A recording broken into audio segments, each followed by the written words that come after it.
حضرت عائشہ کی زندگی کا دوسرا حصہ رخصتی کے بعد حضور اقدس صلی اللہ علیہ وسلم کے گھر جب آ گئیں تو یہ 9 سال کا عرصہ ہے حضور اقدس صلی اللہ علیہ وسلم کے وصال تک کا۔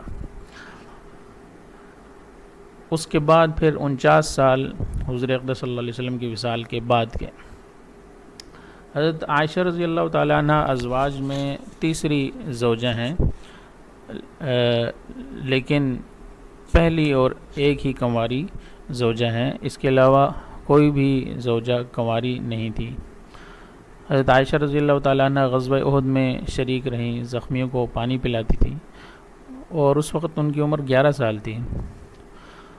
غزوہ مریسی غزوہ بنی المصطلق کے واپسی پر ایک واقعہ پیش آیا جس کو واقعہ افک کہا جاتا ہے۔ اس میں حضرت عائشہ رضی اللہ تعالیٰ عنہ کے حق میں قرآن کریم کی آیات نازل ہوئیں۔ واپسی پر واقعہ یہ پیش آیا کہ ایک جگہ قافلے نے پڑاؤ ڈالا، حضرت عائشہ ضرورت کے لیے گئیں، واپس آئیں تو ان کو خیال آیا کہ میرا ہار نہیں ہے جو ان کی بڑی بہن حضرت اسماء نے ان کو دیا تھا، تو انہوں نے سوچا کہ ابھی قافلہ موجود ہے، میں اتنی دیر میں ہار تلاش کر کے واپس آ جاؤں گی۔ گئیں، ہار تلاش کرنے واپس آئیں تو قافلہ جا چکا تھا۔ چونکہ پردے کا حکم نازل ہو چکا تھا تو حضرت عائشہ جس اونٹ پر سوار ہوتی تھیں وہ ایک اونٹ کے اوپر ہودج رکھا ہوتا تھا جس کے اندر وہ بیٹھتی تھیں، تو ہودج رکھنے والوں نے یہ سمجھ کر کہ حضرت عائشہ اندر موجود ہیں، انہوں نے اونٹ کے اوپر رکھ دیا اور اسی طرح قافلہ چل پڑا۔ اس وقت ان کی عمر 14 یا 15 سال تھی۔ ہودج رکھنے والوں کو اندازہ نہ ہوا کہ حضرت عائشہ اندر موجود نہیں ہے، چنانچہ جب یہ وہاں پہنچی تو قافلہ موجود نہیں تھا، تو یہ سمجھدار تھیں، وہیں بیٹھ گئیں کہ کوئی نہ کوئی تلاش کرتا ہوا آئے گا، بجائے اس کے کہ میں خود قافلے کو تلاش کرتی ہوئی گم ہو جاؤں۔ ایک صحابی تھے صفوان ابن معطل، ان کو مقرر کیا گیا تھا کہ یہ قافلے کے پیچھے چلتے ہوئے آئیں تاکہ جہاں جہاں قافلہ پڑاؤ ڈالتا ہے تو ادھر اگر کسی کی کوئی چیز گری پڑی رہ جائے تو وہ اٹھا کر لے آئیں۔ جب یہ آئے تو انہوں نے دیکھا حضرت عائشہ رضی اللہ تعالیٰ عنہ کو، تو پہچان گئے، کیونکہ پردے کے حکم نازل ہونے سے پہلے یہ انہوں نے ان کو دیکھا ہوا تھا، تو انہوں نے انا للہ و انا الیہ راجعون پڑھا اور کوئی بات نہیں کی۔ حضرت عائشہ کی آنکھ کھولی، انہوں نے فوراً پردہ کیا، انہوں نے اپنا اونٹ آگے کیا، چنانچہ حضرت عائشہ اس کے اوپر سوار ہوئیں اور یہ جلدی سے اس کو لے کر قافلے تک پہنچے، یہاں تک کہ قافلے کے ساتھ مل گئے۔ جب وہاں پہنچے تو منافقین اور ان کے سردار عبداللہ ابن ابی نے حضرت عائشہ کے اوپر تہمت لگا دی، الزام لگا دیا۔ حضرت عائشہ فرماتی ہیں کہ مجھے اس وقت اس بات کا علم نہیں تھا۔ جب مدینہ پہنچے حضرت عائشہ 1 ماہ تک بیمار رہیں۔ حضور اقدس صلی اللہ علیہ وسلم معمول سے ہٹ کر پہلے آپ براہ راست حال پوچھا کرتے تھے، لیکن اس موقع پر حضور اقدس صلی اللہ علیہ وسلم ان کی والدہ سے ان کا حال احوال معلوم کیا کرتے تھے۔ پھر انہوں نے حضور اقدس صلی اللہ علیہ وسلم سے اجازت مانگی کہ میں اپنی والدہ کے گھر جانا چاہتی ہوں، چنانچہ وہ اپنی والدہ کے گھر چلی گئیں۔ وہاں ایک عورت کے ساتھ جب رات کے وقت قضاء حاجت کے لیے باہر نکلیں تو ان کو معلوم ہوا کہ ان کے اوپر تو بہت بڑا الزام لگ چکا ہے، تو اس وقت گویا ان کے پاؤں کے نیچے سے زمین نکل گئی اور گھر آ کر رو رو کر انہوں نے برا حال کر دیا۔ 1 ماہ بعد حضور اقدس صلی اللہ علیہ وسلم تشریف لائے اور آیات نازل ہوئی حضرت عائشہ کی برات سے متعلق اور قرآن کریم میں کہ یہ جو کچھ باتیں کی جا رہی ہیں یہ سب پروپیگنڈا ہے اور یہ تہمت لگائی گئی ہے۔ تو حضرت عائشہ کی پاک دامنی کو قرآن کریم نے ثابت کیا، آسمانوں سے ان کی پاک دامنی نازل ہوئی۔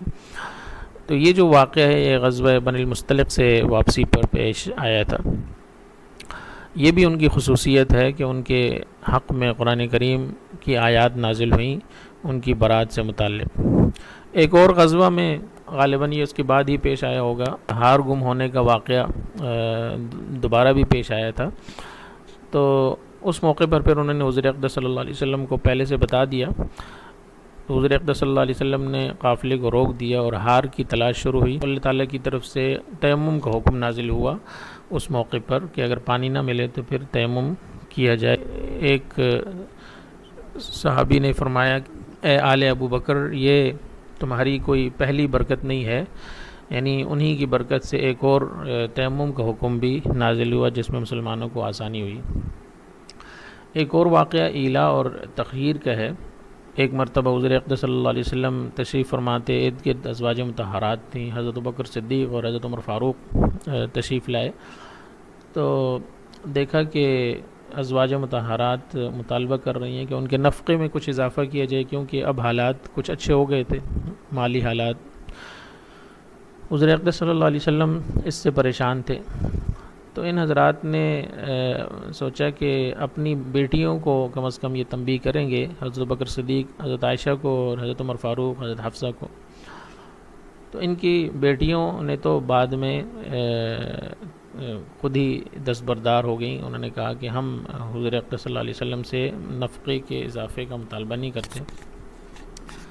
البتہ بقیہ ازواج مطہرات کا مطالبہ تھا. حضور اقدس صلی اللہ علیہ وسلم اس پریشانی میں اٹھے اور بالا خانے میں تشریف لے گئے اور عہد کیا کہ 1 ماہ تک ازواج مطہرات کے پاس نہیں جائیں گے. تو 1 ماہ جب مکمل ہوا، آیات نازل ہوئیں. یا ایھا النبی قل لازواجک، یہ آیات تھیں جس میں تخییر یعنی اختیار دیا گیا ازواج مطہرات کو، چاہیں تو نبی کے ساتھ رہیں اور چاہیں تو الگ ہو جائیں. حضور اقدس صلی اللہ علیہ وسلم ان کو الگ کر دیں گے.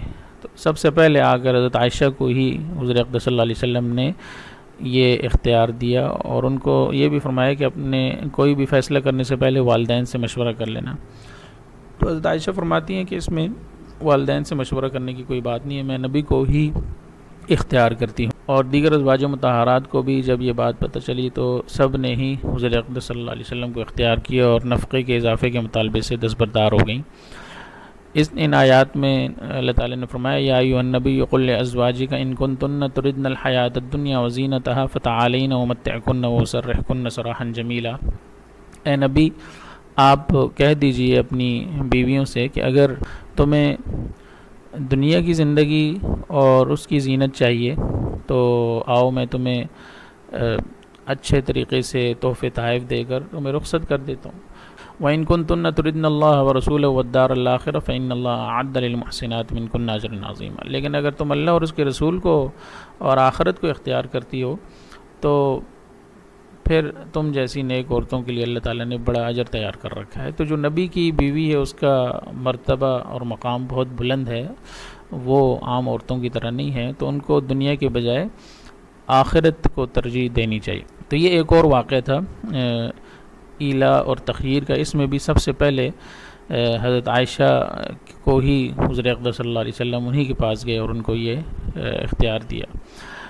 مرض وفات کے جو آخری ایام ہیں وہ بھی حضرت عائشہ کے گھر میں ہی گزرے. حضور اقدس صلی اللہ علیہ وسلم براہ راست اجازت تو نہیں لیتے تھے، لیکن یہ فرماتے تھے کہ اب مجھے کس کے گھر جانا ہے.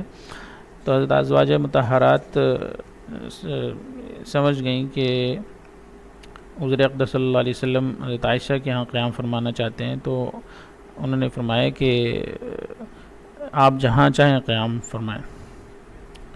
چنانچہ آخری ایام حضرت عائشہ کے گھر میں ہی گزرے. حضور اقدس صلی اللہ علیہ وسلم وفات سے کچھ دیر پہلے جب حضرت عائشہ کی گود میں ان کا سر تھا تو حضرت ابوبکر صدیق رضی اللہ تعالیٰ عنہ کے صاحبزادے عبد الرحمن حضرت عائشہ کے بھائی تشریف لائے. تو عبد الرحمن کے ہاتھ میں مسواک تھی. مسواک کی طرف حضرت اقدس صلی اللہ علیہ وسلم نے نظر جما کر دیکھا. حضرت عائشہ سمجھیں کہ آپ مسواک کرنا چاہتے ہیں، چنانچہ عبد الرحمن سے مسواک لے کر اس کو دانتوں سے نرم کیا اور پھر حضور اقدس صلی اللہ علیہ وسلم کو پیش کی. حضور اقدس صلی اللہ علیہ وسلم نے مسواک کی. حضرت عائشہ فرماتی ہیں کہ تمام بیویوں میں مجھے کو یہ شرف حاصل ہوا کہ آخر وقت میں بھی میرا جھوٹا آپ صلی اللہ علیہ وسلم نے منہ میں لگایا. بہرحال وفات کا وقت قریب آ گیا. حضرت عائشہ حضور اقدس صلی اللہ علیہ وسلم کو سنبھالے بیٹھی تھیں کہ اچانک بدن کا بوجھ معلوم ہوا. تو دیکھا کہ روح پرواز کر گئی۔ حضرت عائشہ رضی اللہ تعالیٰ عنہ نے آہستہ آہستہ حضور اقدس صلی اللہ علیہ وسلم کا سر تکیے کے اوپر رکھ دیا۔ تو یہ بھی حضرت عائشہ کی خصوصیات میں سے ہے کہ حضور اقدس صلی اللہ علیہ وسلم کا وصال ان کے گھر میں، ان کی گود میں ہوا، اور پھر انہی کے حجرے کے ایک کونے میں ان کی قبر بنائی گئی۔ اس وقت حضرت عائشہ کی عمر 18 سال تھی۔ یہ حضرت عائشہ رضی اللہ تعالی عنہ کی زندگی کا دوسرا دور تھا، 9 سالہ دور، یعنی رخصتی کے بعد حضور اقدس صلی اللہ علیہ وسلم کے گھر آنے سے لے کر حضور اقدس صلی اللہ علیہ وسلم کے وصال تک کا 9 سالہ عرصہ۔